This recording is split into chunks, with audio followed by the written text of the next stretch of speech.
What's going on, guys? Zeus here, and in today's video we're going to talk about slavery. As I said in my previous video about how logic and how to form logical arguments, I said that I like to challenge my beliefs. I like to challenge the way that I feel. So one thing I decided to do was go on to this website called evilbible.com, and I would read a lot of the arguments that this woman would say.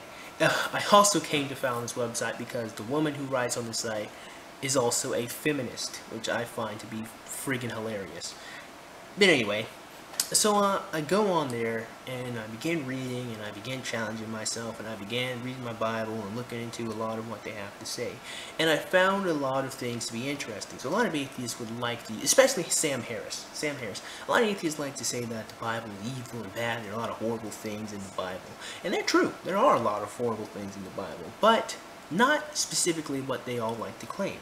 So in today's video, we're going to specifically talk about the morality of slavery. Okay, we're going to talk about why slavery is wrong. We're going to talk about slavery in the Bible. We're going to talk about slavery in America that's still going on. So I think today's video is going to be very interesting. Right, so stay tuned, learn something, and let's begin. So as all videos, we always have to have a criteria. We always have to know exactly what we're talking about. Otherwise, we'll be talking about completely different things. So our criteria for this video is slavery. Now, slavery is an institution in which you subjugate a human being and you force them to do involuntary work. You involuntarily or voluntarily have a human being do work that you tell them to do. That's pretty much what we all agree for slavery to be. Right? Well, basically, human beings become property to slave owners. Right? So now let's talk about slavery in the ancient world, because slavery in the ancient world and slavery in the Bible, and well, Bible is an ancient world, but slavery in America are completely different systems, right?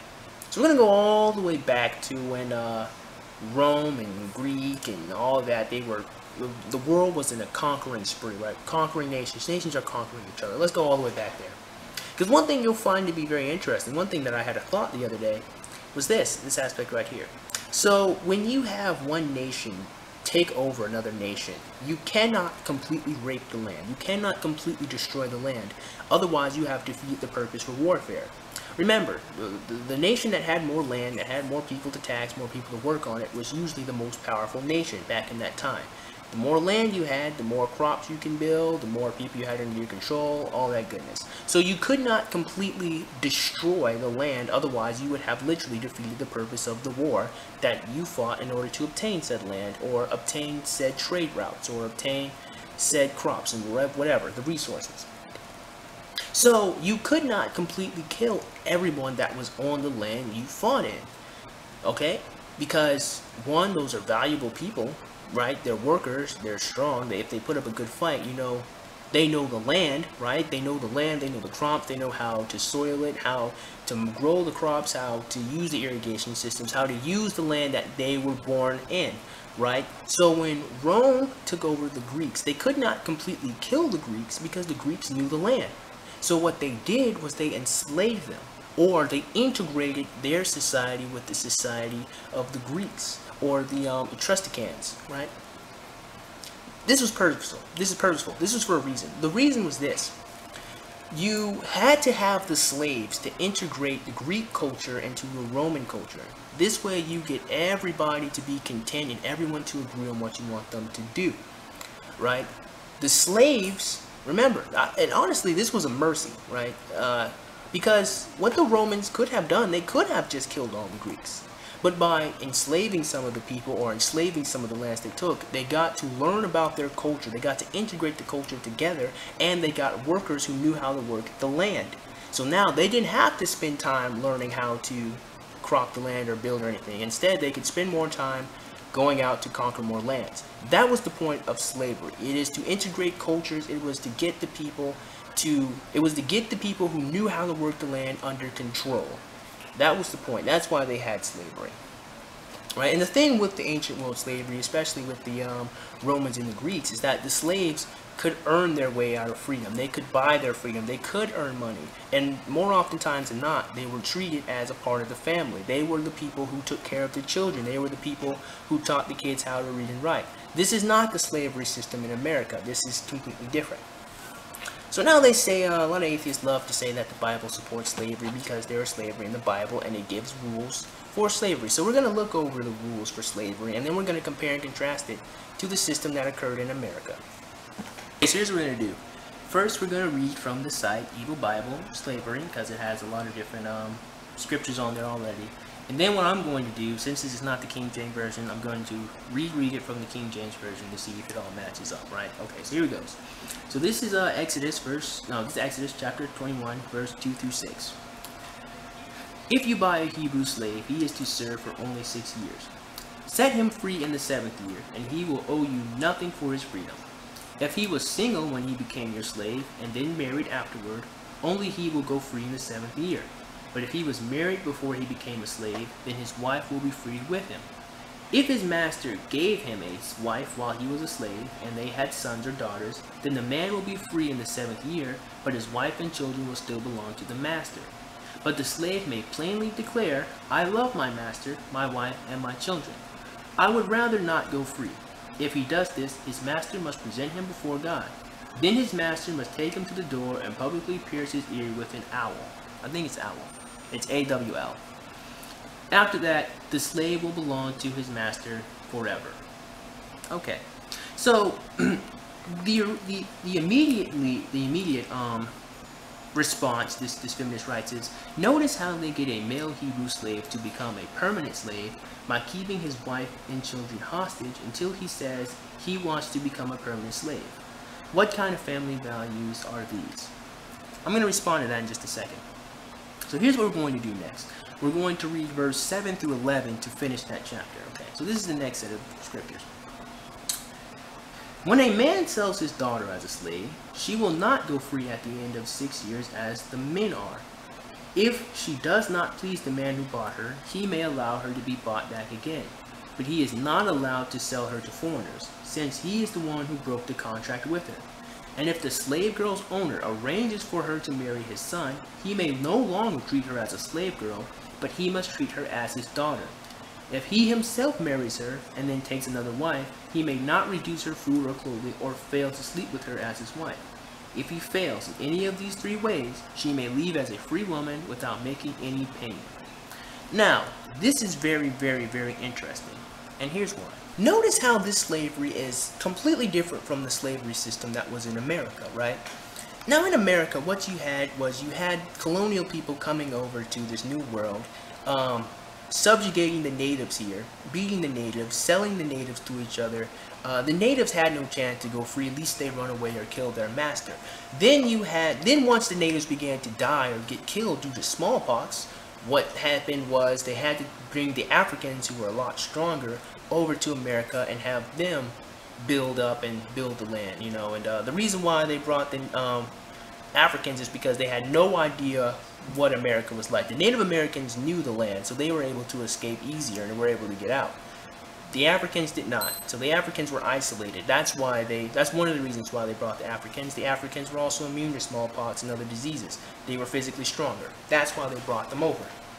But see, here's the thing. The African slaves could not buy their freedom normally. Now, some slaves could, but for the most part, no white master would allow their slave to buy their freedom. If a slave got married or had sex with another slave, then their baby just becomes their property. The slave had no way to get out of the obligations of being a slave. That was it. It's over. Once you're a slave in America, you're a slave forever, unless the master frees you, or unless in the North they abolish slavery. And the Hebrews, on the other hand, were different, because what you'd notice is that in Exodus specifically, what that system of slavery was more akin to was called indentured servitude. Now, indentured servitude was when someone, and this happened in the colonial period too, was when someone would sell themselves to a master and they would work for food and for shelter, and it would usually last for 7 years. Which is interesting, because remember, we just read in the Bible that a Hebrew slave was to be a slave for 7 years. In indentured servitude, the servant was a servant for 7 years.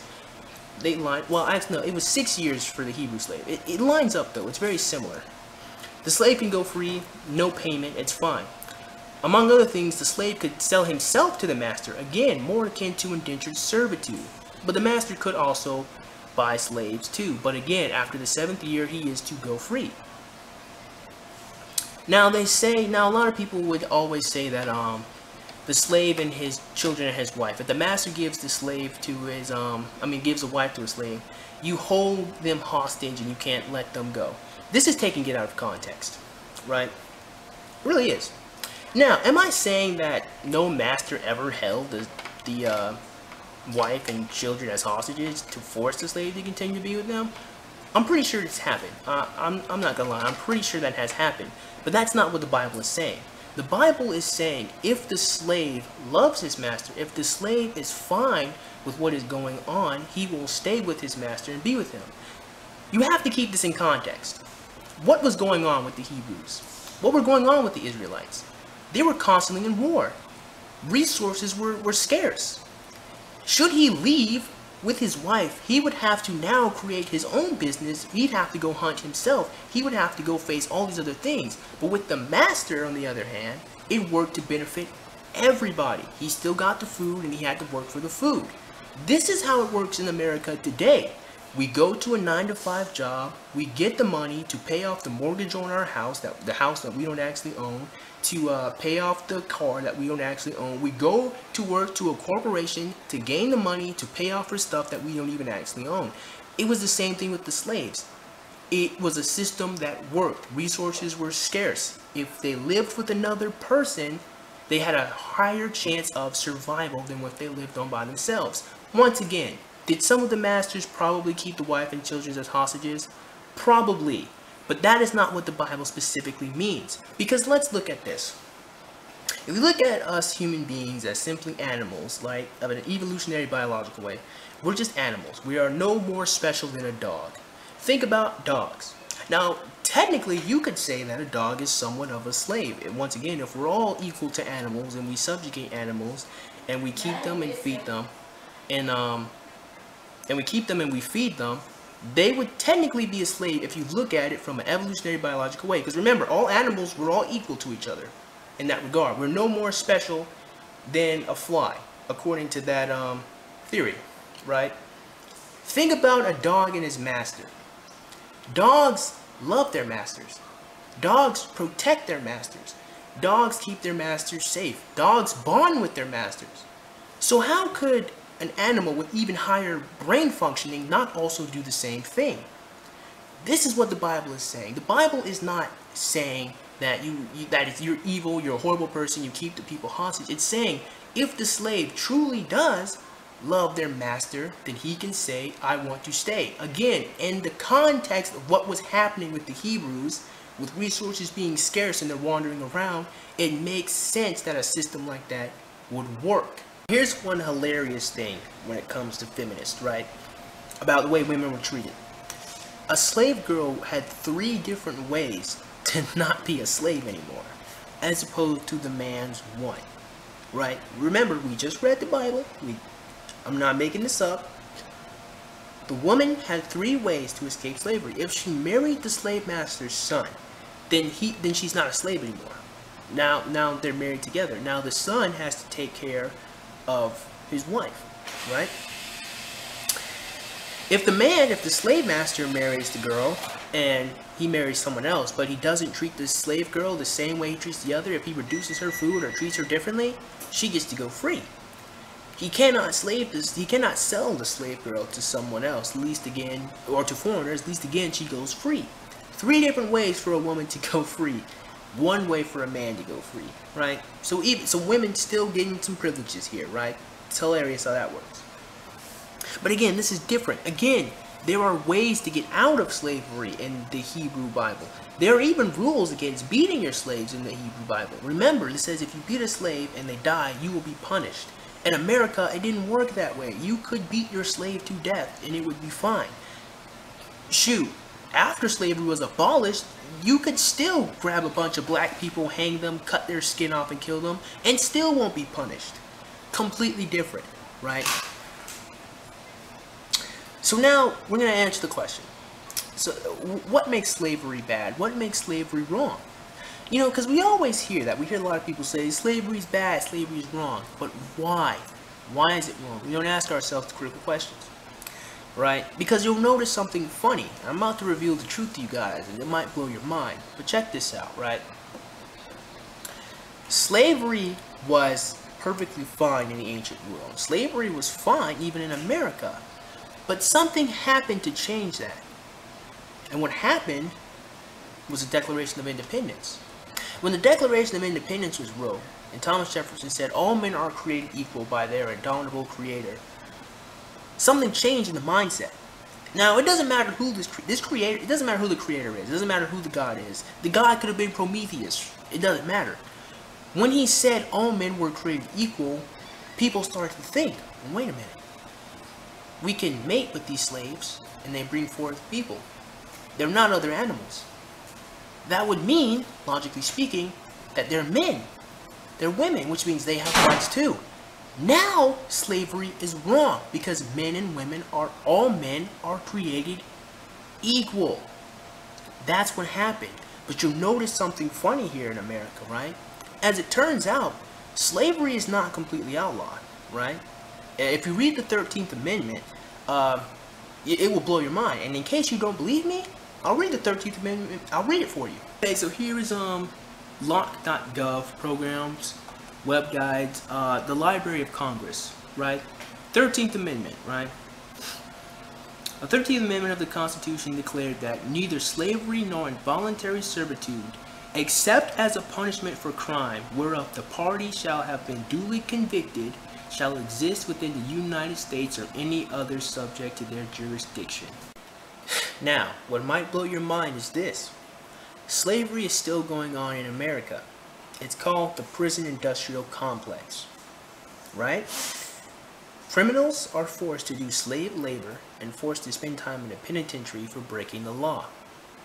Slavery is not outlawed in America.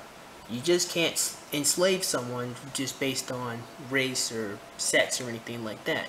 But if they break the law, you can. And that's in the 13th Amendment. So go read it yourself, verify it. Don't take anything I'm saying. That's the gospel truth. Go verify the 13th Amendment, and you'll see for yourself. So now, you gotta think about this one. You gotta keep this one in context. Because if you are against the Bible because it supports slavery, then that means you're against the prison industrial complex too. That means if you advocate that you can't follow the Bible because it supports slavery, you cannot support the prison industrial complex because it also supports slavery. So let's answer the question. What makes slavery wrong? Well, it's very simple, you see. Because when you look at people who are maids or butlers, they are servants. They are servants by choice. They're not forced to do it. They're paid to do it, and they can quit whenever they like.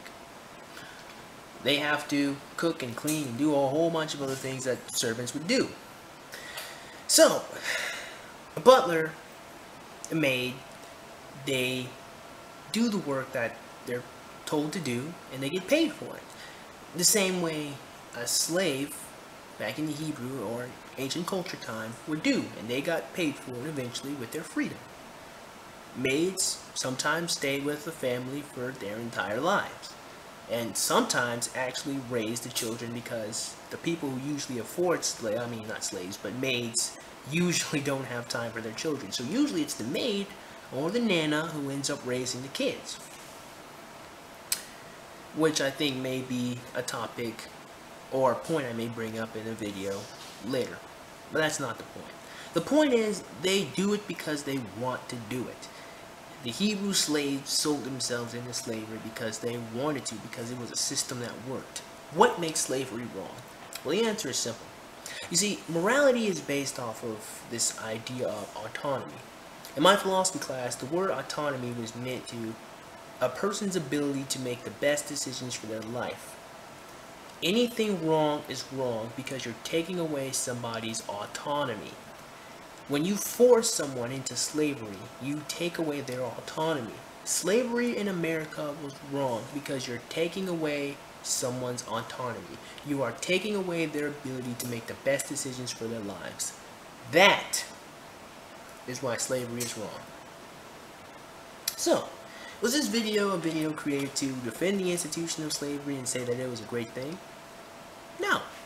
I was simply giving you guys the truth. I was simply challenging the way you think, the way I challenge myself. And I hope you guys have enjoyed this video because it's over. So I want you guys to think about the 13th Amendment and think about slavery in the Bible. Now I only used 2 verses because of time restriction. I don't want this video to be too long because it's already long as it is, right? So, guys, as always, if you like this video, please go ahead and click that like button. Go ahead and click that subscribe button. Comment in the comment box below, and as always, have a great day. I'll see you cool cats soon.